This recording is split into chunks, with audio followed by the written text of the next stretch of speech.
올 한 해 동안에 우리 모든 국민들, 우리 성도들도 마음들이 그렇게 편치 않은 것이 사실입니다.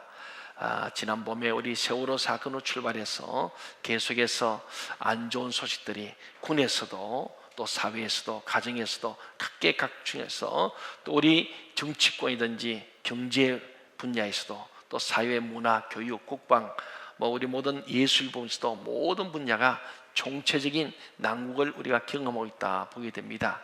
이것은 원래만 아니고 사실은 인류가 존재하는 역사 속에 계속 있어 왔습니다. 동의하십니까? 그러잖아요. 그것은 성경이 말했습니다.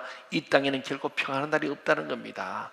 늘 가난한 자가 있을 것이고 전쟁도 있을 것이고 어려움이 있다. 왜? 이 광야 같은 나그네 길은 그것이 당연한 거예요. 그래서 우리는 이 땅에 영원한 행복이 있는 것이 아니고 우리가 있다가는 나그네 인생길인데, 그럼에도 불구하고 우리에게 가정을 주시고 국가를 주셨어요. 하나님 만드신 것이 첫째 가정이고 두 번째 교회입니다만은 이것도 결국 국가라는 하나님의 틀 속에 있습니다. 그래서 이스라엘 민족이 출애굽하여 가나안 땅에 갈 때 가나안 땅, 내가 적과 꿀은 땅을 주겠다, 하나님 나라 신정 국가를 세우겠다 그랬습니다. 그럼 우리는 늘 교회는 국가를 위해서, 나라 민족을 기도해야 되고 나라 민족을 위해서 우리는 헌신해야 할 줄 믿습니다. 우리나라 역사를 볼 때도 참 우리는 무속 종교도 있었고 불교도 있었고 유교도 있습니다만은 뭐니 뭐니도 우리가 최근 한 200년 동안에 우리 교회가 우리 민족에 끼친 영향은 제가 더 강조하지 않아도 역사를 아는 분이라면 아실 겁니다. 그동안에 많이 도탄에 빠졌던 민족이 결국 하나님의 빛, 복음의 빛이 들어오면서 이 나라가 근대화되어지고 이 나라가 정말로 영혼의 문제, 또 우리 정신의 문제, 물질의 문제, 모든 문제가 여기까지 오게 되지 않습니까? 해방된 지 69년을 맞는 오늘 우리는 이 나라, 이 민족이 소중함을 깨달아 할 줄 믿습니다. 더 나아가서 북녘 땅도 속히 통일되도록 기도할 책임이 우리에게 있습니다. 그런데 이 통일은 결국은 나와의 통일로 출발한 거예요. 내가 하나님과의 관계 회복되고 자신과 회복, 이웃과 회복이 될 때 그 하나로 출발하는 거예요. 너와 내가 하나가 되는데 남북이 통일되겠어요? 여당 야당이 하나가 되는데 어떻게 되겠습니까? 먼저 우리가 하나 되는 일로 출발합니다. 저는 이제 광복절을 맞으면서 한번 나라와 민족을 생각해 보는데 일본과의 관계도 만만치 않습니다. 중국도 동북공정으로 만만치 않게 접근해 옵니다. 옛날 역사를 다시 재편하는 것처럼 지금 중국과 일본이 우리를 압박하고 있고 우리는 그 난리통에 여러 가지로 총체적 난국을 맞아 있습니다. 이 모든 원인을 다른 사람이 탓하기보다는 내게서, 우리 자신에게서 우리가 찾아야 할 줄 믿습니다. 그렇습니다. 최근에 군 부대 안에서도 정말 우리가 참 상상하기 어렵고, 오늘 저도 다음 주에 우리 아들을 군에 보내는데 걱정이 됩니다. 이놈이 잘 안 두드리 맞고 안 죽고 와야 될 텐데 생각이 들 정도로. 그래서 엄마들이 우리 아들 군에 못 보내겠다 그런 얘기 나오지 않습니까? 그렇습니다. 무슨 일 말인지 몰라요. 실제로 그렇습니다.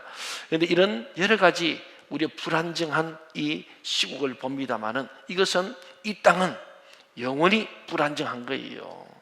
이 땅은 우리에게 완전한 곳이 없습니다. 교회도 완전한 곳이 없습니다. 사람도 그래요. 그런데 우리는, 저는 말씀 보지만 우리 하나님께서 원하시는 바는 오직 성령이 내게 임하시면은, 이 말은 제자들이 예수님 어느 때에 이스라엘이 회복되겠습니까? 마지막이 되겠습니까? 주님의 나라가 언제 임하겠습니까? 이런 말씀입니다. 그때 주님이 그날 것이는 아무도 모르는데 너희가 할 일인데 오직 성령이 임해야 돼. 어떻게 하면 가느냐? 성령이 임하여 너희가 권능, 예수 그리스도의 권능, 하나님의 자녀의 권능을 가지고 예루살렘을 복음하고 더 나아가 온 유대, 북이스라엘과 남유다가 하나 되는 남북의 통일, 온 유대가 하나가 되어지고 그것을 넘어서 사마리아가 정말로 복음으로 되는 것, 그리고 땅까지 증인되는 이 일을 통해서 마지막이 온다 그렇게 말씀합니다. 그러면 우리는 오늘 예루살렘은 우리 도시를 넘어서 온 유대는 북한과 남한이 하나 되는 거예요. 우리 북녘 땅을 끌어안는 것이 광복절을 맞는 우리가 다시 한번 생각해야 될 민족을 향한 교회의 책임, 성도의 책임이다. 저는 그렇게 믿습니다. 더 나아가서 우리가 많은 고통을 당한 것이 중국으로부터 우리가 고난을 당했습니다. 종을 바치고 공연을 바치고 끊임없이 우리는 종된 신하의 나라, 그렇게 살아왔잖아요. 거기다 또 일본, 그들 하여금 우리는 40년 동안에 국군을 잃어버리고 그들의 종로를 타면서 많은 남자들은 징매에 끌려가서 이름 없이 빛도 없이 죽어갔습니다. 많은 여인들은 위안부로 끌려가서 고통하잖아요. 지금도 일본은 후안부치하게 인정하지 않으려고 그러고 사죄하지 않습니다. 그래도 불구하고 오늘은 우리의 사마리아가 어디냐? 바로 우리 가까운 일본 땅이요, 중국 땅이라는 거예요. 그들 우리에게 많은 고통을 주었지만 우리가 그들에게도 주의 복음을 전함으로 화해와 사랑과 공존을 이루는 것이 민족이 살 길이다. 지금 보세요, 우리 민족이 만만치 않은 거예요. 그래서 최근에 영화 명량이 지금 1000만을 돌파했죠. 이 놀라운 사건이 뭐냐? 여러 가지로 다각도로 분석하는데, 첫째는 리더십, 강력한 리더십을 요구하는 우리 모든 백성들의 마음. 첫 여자 대통령이 들어서서 잘할 줄 아는데 리더십을 잃어버리지 않는가라는 점에서 강력한 리더십을 가진 이 이순신 장군, 12척으로 330의 왜구를 물리치는 이 놀라운, 그것을 대리만족도 하고 또다시 한번 우리가 민족의 정신을 다시 한번 고치는 그런 마음도 있고, 또 8.6 광복절 앞에 두고 있으니 또 이런 여러 가지 원인들, 그러면서 우리가 한번 생각해보는 그런 영화 아니겠습니까? 저도 가서 보면서 여러 가지 생각을 해봤는데, 첫째는 참 이순신이 이 고장 사람 아닙니까? 아산, 추무, 이순신, 그 정신, 정말 그는 여러 가지 말들이 있습니다만은 그는 충을 얘기하고 그 충은 백성을 향한 것이다, 그 얘기를 했습니다. 그 명언입니다. 졸던 사람 못 들었을 거예요. 옆에 제 아내는 졸다가 못 들은 것 같아요. 심야가기 돼. 안 가고 싶은데 아들 군에 가기 전에 한번 기점으로 가자. 뿐만 아니라 제가 그렇게 모든 사람이 보는 영화 복사도 봐야 돼요. 그래야 뭔지 알아야 대화가 되지. 그래서 제가 이래저래 해서 한번 가자. 오랜만에 갔는데 우리 아들은, 저는 큰 시간을 내서 너 군 입대하기 전에 우리 가족 한번 가자. 가족 해봐도 우리 셋밖에 없어. 둘은 다 갔으니까. 그랬더니 아들은, 나는 하려 했는데 아들은 아빠 섭섭하지 않게 자기 가줬다는 거예요. 근데 보니까 우리 사람 너무 피곤해가지고 저는 열심히 보면서 은혜를 많이 받았어요. 영화 보면 은혜를 받고 눈물이 나는 거예요. 나라 민족을 생각해 눈물이 나고 내 자신을 받아 그러고 우리 교회를 받아 그러고 우리 모든 현상을 보니까 참, 그래, 저런 충동이 필요한데 우리 주님 하신 말씀을 이순신 장군이 하는 거예요. 필생적사, 필사적생이라는 거예요. 예수님께서도 죽고자 하면 살고 죽는다 그랬지 않습니까? 이게 참 중요한 얘기인데, 저는 그냥 제 생각이 그래요. 이순신 장군 마음속에 하나님을 아는 마음이 있다고 보거든요. 우리가 볼 때 불멸의 영웅 이순신 드라마도 있지만 저는 볼 때마다 보는 거예요. 그 전에 보면 흑윤 영화도 나왔잖아요. 흑윤 드라마. 그는 늘 볼 때마다 그 드라마 속에 하나님의 사람들을 찾아보는 거예요. 그들은 교회를 다니거나 성경 읽지 않았지만 흑윤의 마음속에 생명을 사랑하는 마음은 하나님의 마음인 줄 믿습니다. 이수님 마음속에 백성을 사랑하는 마음, 그 마음 왕에게도 시기를 받게 됩니다. 워낙 잘 나가고 워낙 백성들이 구세주예요. 가만히 보면 그 영화 속의 명량 속에는 이순신은 인간을 신격화한 예수님이 바로 이순신이에요. 전지전능한 이순신, 아무리 백병에서 죽지 않던 이순신, 배도 절대로 파손하지 않는 그 놀라운 대장선 배, 이거는 좀 말이 안 맞는 얘기인데 그래서 영화입니다. 근데 보면 바로 이순신이 예수님이요, 구원자입니다. 2차 대전 때 나치의 바로 히틀러가 하일이라는 말이 독일의 구원자라는 뜻이거든요. 구세주라는 뜻이요. 우리를 구원할 자, 게르만 민족을 구원할 자, 세계를 구원할 자, 그게 히틀러라는 거예요. 근데 이순신 장군이 사실은 예수님의 자리다. 나는 그걸 보면서 예수님은, 진짜 예수님은 간대였고 이순신이 예수님 되고요. 오늘 사회에 인간이 신교가 되는데 오늘 우리 교회가 정말 예수 그리스도의 능력을 발휘해야 될 줄 믿습니다. 나라를 살리는 것이 교회가 되고 그리스도의 그 중심에 서야 되지 않겠어요? 그게 뭐냐면은 결국은 죽고자 하는 마음을 갖는 그리스도인 예수님께서 우리에게 자기가 십자가에 죽으심으로 온 인류를 살리시는 진짜 예수 그리스도, 그것을 이순신 장군이 결국은 말을 인용하는 거예요. 저는 보면서 이수지를 통하여 예수님을 보게 되고, 더 나가서 그러잖아요. 아들이 묻잖아요. 영화 다 보셨죠? 예, 1000만 번씩 다 본 줄 압니다. 아들이 아버지, 그 울tur목에 해오리 바람이 일어날 줄 어떻게 알았습니까? 뭐라 그랬어요? 영화 안 보셨구나. 저만 지금 떠드는 것 같으네. 그건 다 보긴 봤는데 주무신 것 같으네. 천행이다. 기억납니까? 이제 보긴 보셨구나. 천행은 하나님이 행하셨다는 거 아닙니까? 물론 거기서는 백성들이 돛담배 타고서 끄는데 그게 말이 돼요? 그게? 그 큰 배를 어떻게 돛담배로 끌어내겠습니까? 말이 안 되는데 이순 장군은 모든 충도 백성, 천행도 백성들이 한 것으로 얘기합니다만은 사실은 그게 하나님이 보호하사 우리나라 만신 줄로 믿습니다. 그렇잖아요. 사랑하는 여러분, 그래서 우리는 오늘 일본도 중국도 우리는 결국은 함께 가야 될 아름다운 만남이 되어야 합니다. 우리가 계속해서 격을 지고 운수하는 것은 결국 공멸입니다. 성경 말합니다. 피차 물고 떠들면 피차 망한대요. 우리 교회가 그리스도인들이 하나 되는 거예요. 최근에 우리 지금 노예도 천안과 아산이 한 노예로 만드는 작업을 하면서 그 중요한 목적은 천안 아산이 역대문에 서로 좀 격을 지고 있습니다. 원수시합니다. 그런데 우리 교회가 천안 아산이 하나 되므로 이 도시도 하나로 만들어 보자, 그런 뜻을 가지고 지금 모임을 갖고 기도하고 있습니다. 결국은 우리 주님께서는 오늘 제목처럼 합력하는 아름다운 만남이 하나님의 역사를 일으킬 줄로 믿습니다. 많은 유대인과 이방인들이 격을 졌습니다. 유대인들은 자기들만 선민이라 그럽니다. 우리만 하는 영광이고 우리만 구원받는다 그런 거예요. 그래서 할례 받지 않으면 구원 못 받아, 율법 지켜야 돼. 자기들 기준에서 이방인들을 절대 구원받지 못하도록 그들은 중지하고 있는 거예요. 거기에 대해서 예루살렘 의회가 열렸지 않습니까? 이미 봤습니다만 베드로가 일어나서 얘기하고 바울이 얘기하고 마지막 야고보가 결론을 냈어요. 두 가지 원칙이 나온 거예요. 어떻게 하면 이방인에도 구원이 있다는 것을 분명하게 알게 하는가? 그것에 대해서 첫째는 이방인들에게 구원의 필수 조건이 아닌 율법의 멍에를 지우지 말라는 것으로 결론된 거예요. 더 이상 율법 따른 할례까지 멍에를 지우지 말라. 여러분, 내가 못 지키고 남에게, 나도 못 지키면서 남에게 멍에를 씌우지 않길 바랍니다. 이게 주님의 뜻이에요. 그게 사랑의 출발이거든요. 그리스도의 이름과 그분의 보혈로서만 완전하고도 영원한 구원을 받기 때문입니다. 두 번째로 결론 내는 것이 뭡니까? 예수 믿고 구원받은 것에 그치지 않고 구원받은 자로서 하나님의 백성이라는 이름에 합당한 삶을 살도록 그를 가르치라는 거예요. 이게 중요한 거예요. 그러니까 교회의 삶이 뭐냐? 첫째는 이 교회에 온 모든 사람들이 예수 그리스도를 구주로 믿게 하는 것이 교회의 첫 번째 사명이에요.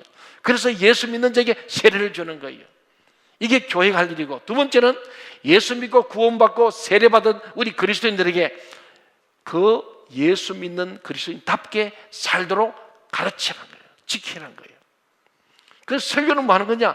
구원에 대한 설교. 두 번째는 구원받은 사람들이 하나님의 사람답게 살도록 권면하는 게 설교의 주목적이에요. 그래서 예수님께서 마지막 지상명령 성취하시면서 모든 민족으로 제자를 삼으라 그랬어요.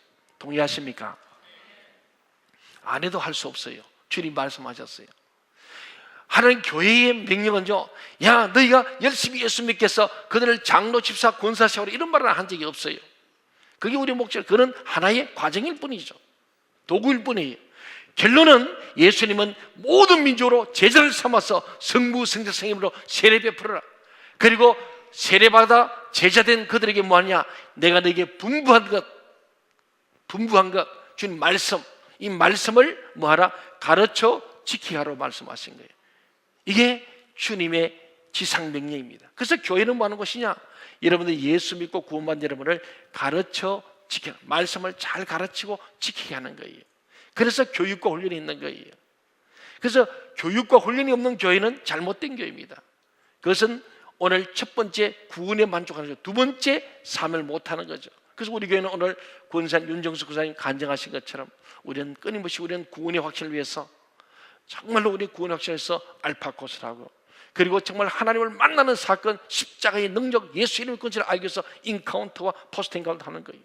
그것이 끝난 사람은 정확하게 내 속에 있는 예수를 아무리 수십 년 수백 믿어도 우리 속에 있는 씀뿌리에 이 문제가 상처가 해결되냐면은 목사가 돼도 끊임없이 씀뿌리 그 감정 때문에 예수는 변하지 않는 거예요. 성질 더러워요. 더러운 거 그대로 갖고 가는 거예요. 매일 싸우는 거예요. 혈기 부리는 거예요. 그래서 씀뿌리에 대한 우리가 상처를 치유받고 그 씀뿌리에 대한 우리가 기대감을 버려야 하는 거예요. 오늘 수많은 사람이 그 부분을 해결 못하고 숨겨놓는 거예요. 그래서 많은 교회가 주일날 옷 잘 입고 점잖게 와서 아무 문제 없음 하고 왔다가 끝나도 아무 문제 갑니다만 문제가 없나요? 다 그걸 안고 가는 거예요. 그전 주님께서 터뜨려서 주님 앞에서 치유받다는 거예요. 수고와 무거운 짐에 다 내게 오라. 너희 큰 멍에를 내가 벗겨준데 쉽고 가볍게 하겠다. 토해내고 내게 좀 맡기라는데 안 맡기는 거예요. 여러분 인생의 문제, 미움과 불평, 원망, 우리 속에 있는 외로움과 고독함과 분노와 우울증을 다 안고 왔다가 그대로 왔다 그대로 가는 거예요. 오늘 예배를 통하여 이게 해결돼야 되거든요. 그래서 우리 교회는 정말 오늘 간증처럼 여러분이 이런 일에 자신을 한번 주님 앞에서 해결받아야 할 줄 믿습니다. 예수님께로 와서 해결받아야지. 예수 골백번 믿으면 뭐 하겠어요? 좀 변해야 안 되겠습니까? 어제보다 오늘 좀 달라야 되겠어요? 하나님을 사랑한다면서 남편도 미워하고 형제를 미워하고 성도 미워하고 산다면 뭐 하겠어요?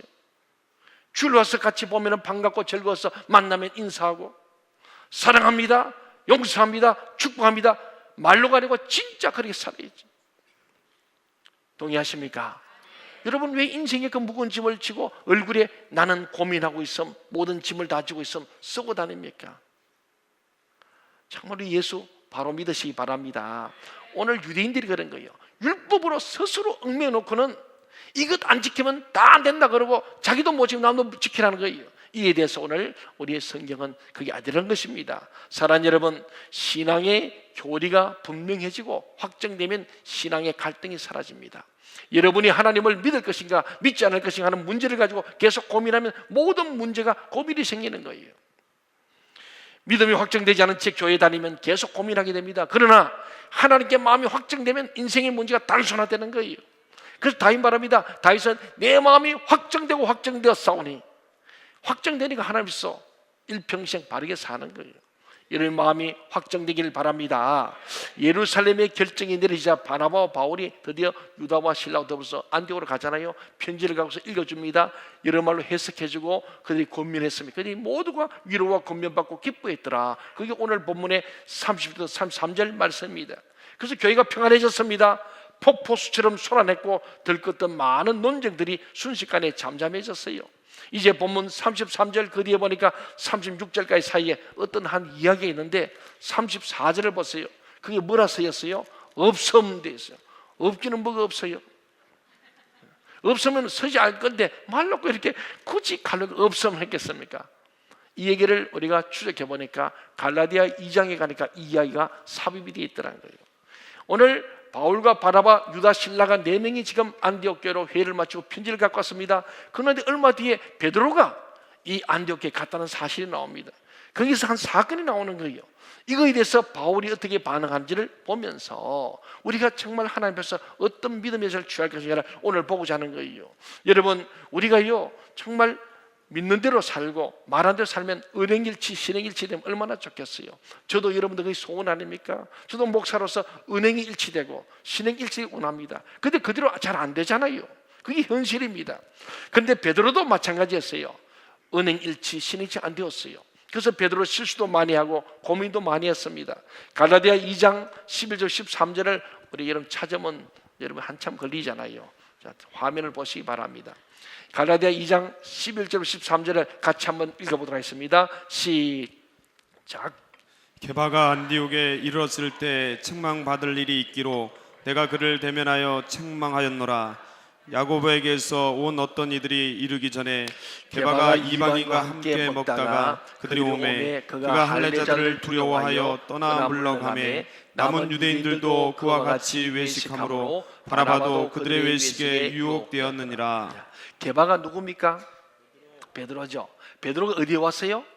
안디옥에 왔다는 거예요. 그래서 3차에 없음이란 게 없는 게 아니고 오늘 말씀 보니까 바로 이런 내용입니다. 이게 삽입이 되는데 베드로가 안디옥에 왔는데 책망받을 일이 있었다는 거예요. 그 책망받을 일이 있는 것을 바울이 직접 대면하여 직면하여 공개적으로 책망했다는 사실입니다. 어떤 얘기냐면은 베드로가 안디옥에 왔어요. 와가지고 예루살렘 의해서 이제는 이방인도 구원이 있고 할례 율법이 아니고 예수 믿는 공부한다, 그렇게 설교했어요. 하고 난 뒤에 같이 식사를 한 거예요. 그래서 유대인과 이방인이 본래는 식사를 같이 하면 안 된다는 거예요. 근데 이제 할 수 있다는 거죠. 그래서 말씀을 전한 대로 행동을 옮겼어요. 그래서 이방인을 같이 식탁 교제를 떡 하고 있는데 누가 와서 그럽니다. 야고보 선생님이 사람들을 보내서 지금 내려오고 있다는 거예요. 그 말 듣는 순간에 자기도 모르게 회귀 본능이 생긴 거예요. 내가 이방인들 밥 먹다가 야고보의 제자들이 와가지고 만일에 나를 이방인과 식사한다는 것을 비난하면 어떡할까? 옛날 생각한 거예요. 그 생각이 나면서 설거머니 자리를 뜨고 도망가 버렸어요. 그랬더니 야고보 예수님의 동생이요 예루살렘 공의 의장인데 거기에 사람들이 와서 혹 우리를 이 문제를 걸고 넘지 어떡할까?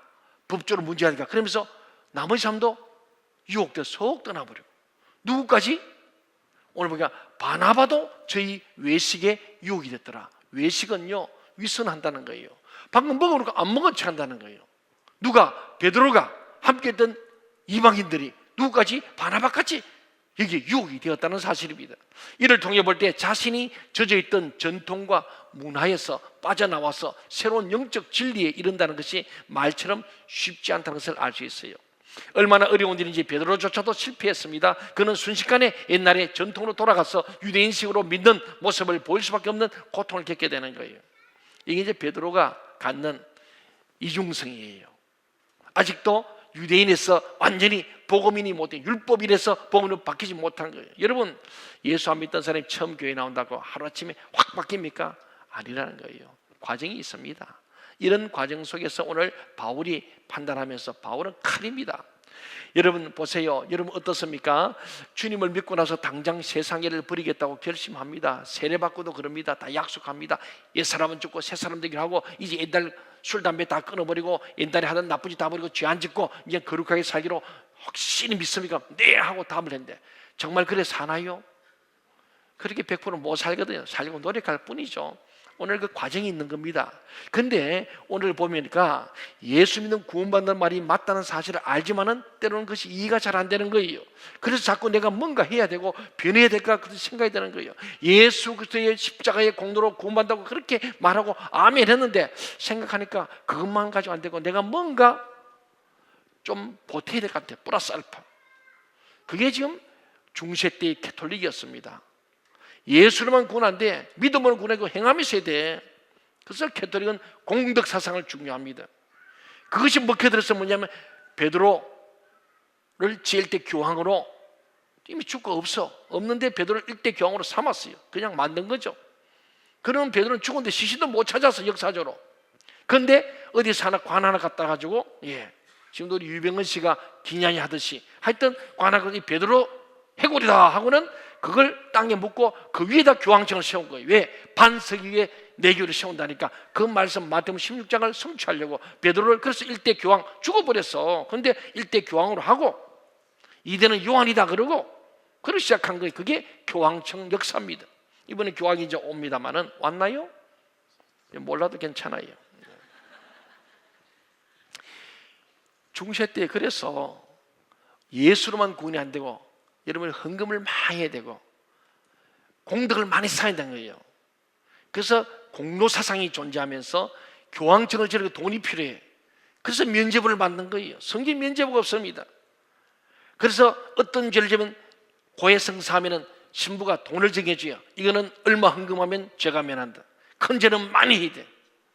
살인죄는 한 몇 억을 해야 되는 거예요. 요새 같으면 그렇게 되겠죠.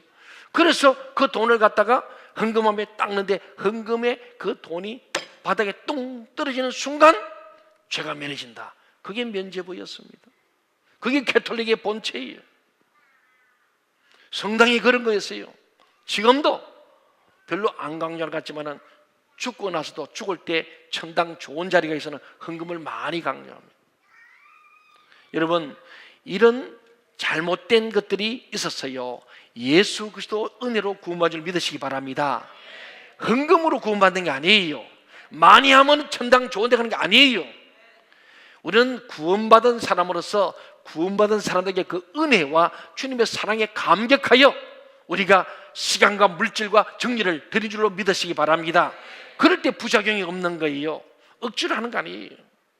사랑하는 여러분, 우리는 오직 예수 그리스도로만 구원을 받습니다. 그런데 이 사실을 온전히 받아들이는 것, 십자가의 보혈에까지 완전히 들어가는 것, 이 과정이 그렇게 쉽지가 않습니다. 사도 바울은 화가 난 거예요.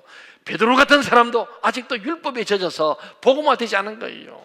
예수님께 복음을 3년 들었고 주님의 기적기사를 보았고 부활하신 주님을 보았고 성령까지 받아서, 그런데도 불구하고 아직도 옛날에 율법주의가 자리 잡고 있고, 그 사람들이 겁이 나서 비난받는 게 비난이 두려웠어. 다시 율법의 사람이 된 것을 보고 가장 성격이 급하고 아주 다혈질인 오늘 사도 바울이 가만히 못 참는 거예요. 그래서 베드로를 사람 많은 곳에서 공개적으로 공격합니다. 갈라디아 2장 14절 한번 봅시다. 14절 시작. 그러므로 나는 그들이 복음의 진리를 따라 바르게 행하지 아니함을 보고 모든 자 앞에서 게바에게 이르되 내가 유대인으로서 이방인을 따르고 유대인답게 살지 아니하면서 어찌하여 억지로 이방인을 유대인답게 살게 하려느냐 하였노라. 예, 여러분 생각해봐요. 오늘 제가 우리 유 목사님이 만약에 이런 일을 했다. 근데 제가 막 공개적으로 여러분 앞에서 오늘 주일날 예배 시간에 막 부목사님 이러면 되냐고 그러면은 여러분 어때요? 얼마나 창피하고 듣는 여러분도 불편하시겠죠? 맞습니까? 예. 근데 그 정도가 아니고 거꾸로입니다. 지금 바울과 바나바는 격이 달라요. 베드로는 수제자입니다. 사도 중에 사도입니다. 근데 바울은 이거 짜가 사도예요. 12명 속에 못 들어가요. 자칭 사도처럼 된 거거든요. 그러니까 이는 새까만 후배입니다. 요새 말로 하면은 유 목사님 집에 설교하면서 나는 밑에 앉았고 지금 담임 목사님을 지금 혼내는 거예요. 담임 목사님 이렇게 하면 됩니까? 여러분 안 그렇습니까? 하고 막 동의제청을 구하는 거예요. 지금 그런 상황이에요. 이해가십니까? 이거 이 바울이 잘한 거 아니에요. 바울이 이렇게 그러다가 18절 계속됩니다. 더 강한 의조로 말합니다. 18절 보세요. 만일 내가 흘렀던 것을 다시 세우면 내가 나를 범부범자로 만드는 것이 아니냐. 그러니까 베드로 우리가 함께 회의해가지고 이방인에게도 구원이 돼 예수로만 구원받지 율법적으로 우리가 이방인과 교제하지 못하고 식탁 공동체 못한다는 말이 이제는 허물어졌는데 다시 무너진 것을 다시 세우고 한다는 것은 스스로 범법자 되는 거 아니냐. 베드로는 범죄라는 겁니다. 죄를 지었더니 중지해버리는 거예요. 얼마나 무섭습니까? 그리고 그 유명한 갈라디아서 2장 20절이 그 뒤를 따라 나오는 거예요. 이런 정황을 알아야 이 말씀을 이해할 수 있습니다.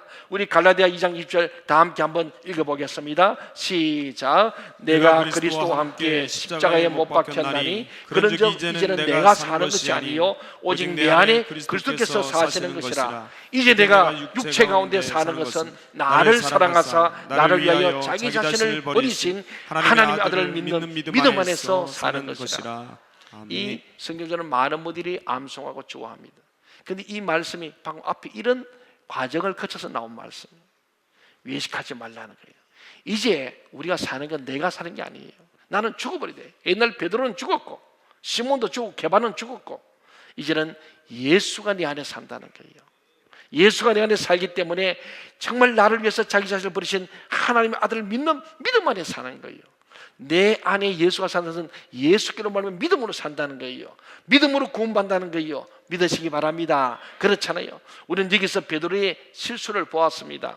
또한 그로 인해서 사도 바울이 격정을 내고 혈기를 부는 모습도 보게 됩니다. 사도행전에서 보면 사도 바울은 인격적으로 결함이 많은 사람이에요. 베드로도 그랬지만 바울도 결함이 많아요. 동의하십니까? 네.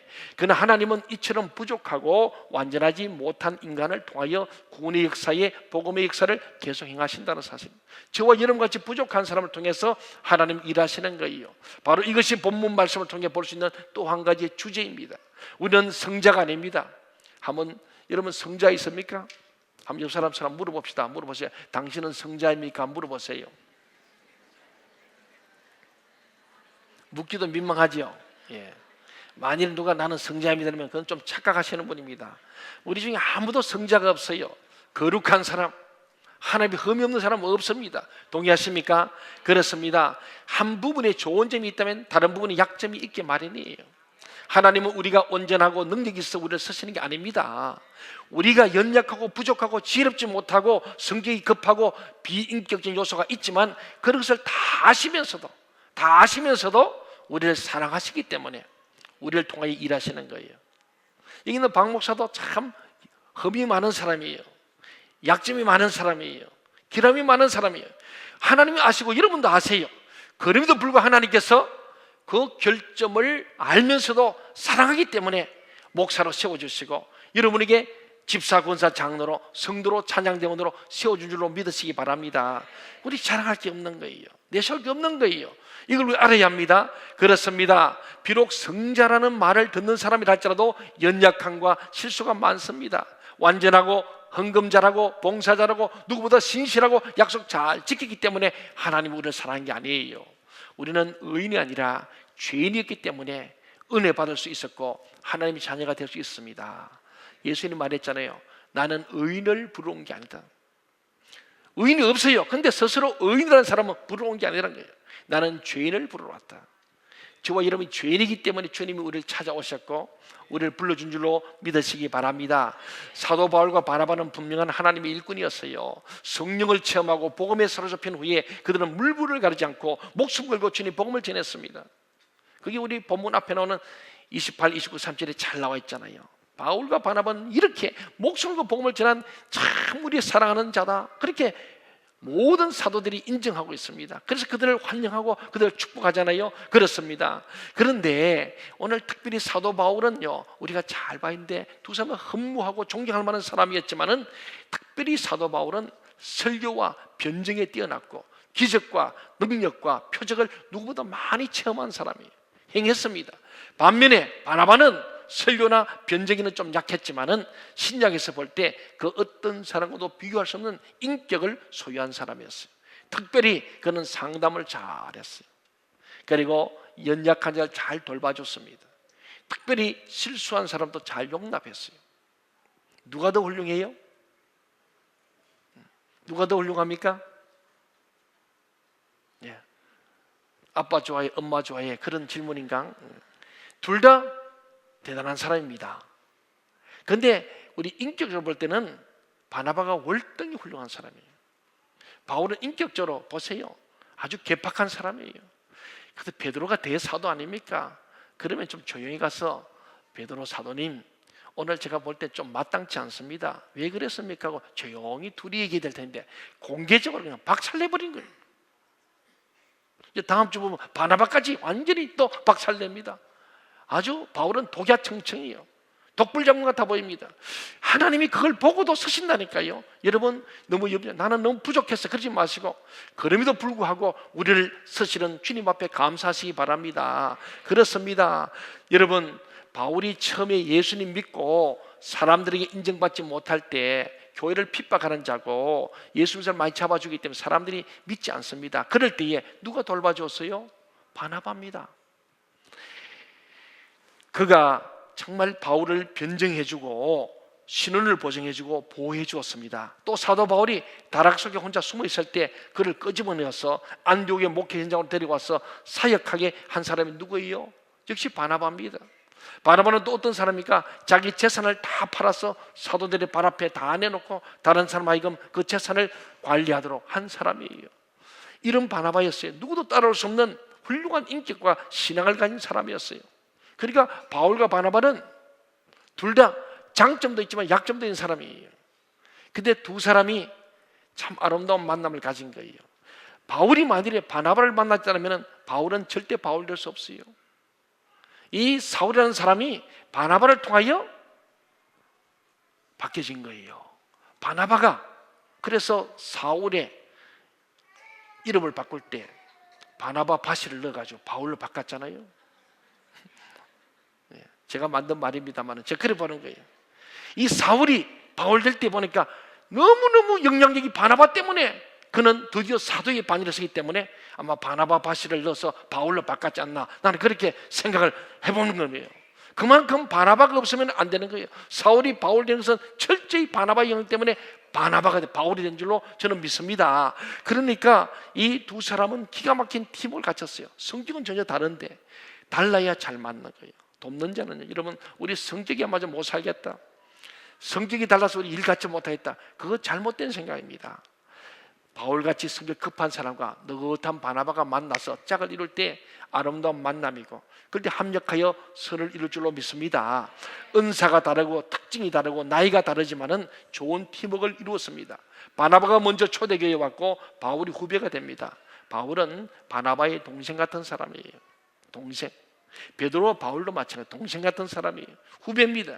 그들은 안디옥에 돌아온 후에도 서로 협력하며 꾸준히 사역을 했습니다. 오늘 우리 사도행전 15장 35절로 돌아와 보세요. 결론이 그렇잖아요. 35절 같이 읽어보겠습니다. 시작. 바울과 바나바는 안디옥에서 유하며 수다한 사람들과 함께 주의 말씀을 가르치며 전파하니라. 우리 이 두 사람이 사역하는 모습을 한번 그려볼 수 있는 거예요. 바나바와 바울은 아침 일찍 만나서 함께 예배도 드리고 기도도 하고 선교 전략도 짜고 물을 늘 맞대는 사람이었을 겁니다. 그렇지 않겠습니까? 그렇게 좋은 사람들이었어요. 그리고 같이 밥도 먹고 같이 잠도 자고 늘 같이 동행하는 좋은 사람들입니다. 그래서 1차 선교여행에 가서 전도여행, 양육여행도 함께 한 사람들이에요. 그러니까 형제 이상입니다. 둘 다 독신입니다. 아주 두 사람이 부부처럼 산 거예요. 너무 형제가 산 거예요. 너무너무 좋은 만남이에요. 아름다운 만남이죠. 여러 가지 일을 의논하고 함께 동고동락했던 사이입니다. 참 아름다운 관계예요. 여러분, 이런 좋은 동력자를 만나기를 바랍니다. 지상에서 가장 아름다운 것은 서로 다른 두 사람이 합력해서 한 가지를 하는 거예요. 예수님께서는 그래서 우리에게 마지막 겟세마네 동산에 기도하기 전에, 십자가 지전에 하신 기도한 대제사장의 기도인 요한복음 17장 전체에 계속하는 말이, 하나님과 아들인 예수 내가 하나 된 것처럼 나와 우리 모든 제자들이 하나 되고 모든 사람들이 하나 되기를 원한다는 것이 요한복음 17장의 전체인 주제입니다. 정말 우리는 하나 되기를 원하시는 주님의 뜻을 알아야 할 줄 믿습니다. 성격이 다르고 신분이 다르고 모든 것이 다 다른 우리들이 하나가 되는 거예요. 우리 동천교회 성도들은 하나가 되어야 할 줄 믿습니다. 목회자와 성도가 하나 되고 성도끼리 하나 되어야 돼요. 우리 장로님들이 하나 되고 당회가 하나 되고 재직회 하나 되고 공동이 하나 되고 찬양대가 하나 되어야 하는 거예요. 그럴 때 하모니가 맞춰서 아름다운 하나님의 찬양이 올려지고 하나님이 우리가 좋은 향기를 바라게 될 줄 믿습니다. 한번 옆 사람 인사합시다. 하나 됩시다.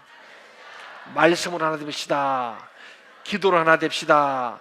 사랑으로 하나 됩시다. 그렇습니다. 저는 광복절 69년을 맞으면서 우리나라도 믿지만은 일본을 용서하고 사랑해야 될 줄 믿습니다. 그게 사는 길이에요. 중국도 용서하고 사랑하는 길밖에 없습니다. 우리는 전 세계에 원수가 별로 없어요. 우리는 침범을 하지 않았기 때문에. 그 지금 보세요. 놀랍게 우리 경제력도 상승했지만은 많은 나라가 노비자입니다. 비자 없이도 갈 수 있는 나라가 한국으로 등장하는 거예요.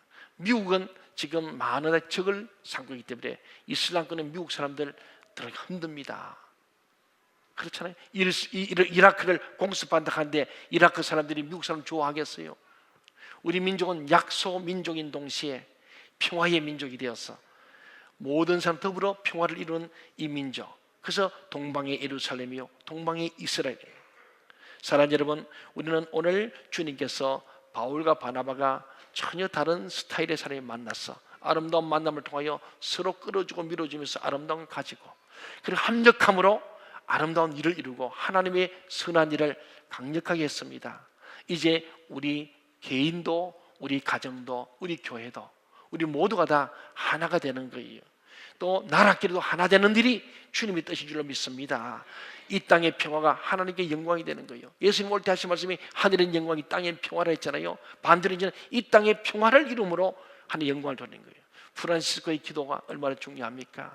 그렇죠? 분열이 있는 곳에 일치를, 싸움에서 화해를 이루고, 전쟁에서 우리 평화를 주는 그런 사람들에게 되는 이 기도가 저와 여러분의 기도가 되고 우리 주님의 기도였던 것처럼 우리가 하나 된 일에 하나됨으로 하나님께 영광이 되고 우리 모두에게 평강이 넘치기를 주의 이름으로 간절히 소원합니다. 아멘. 기도하겠습니다.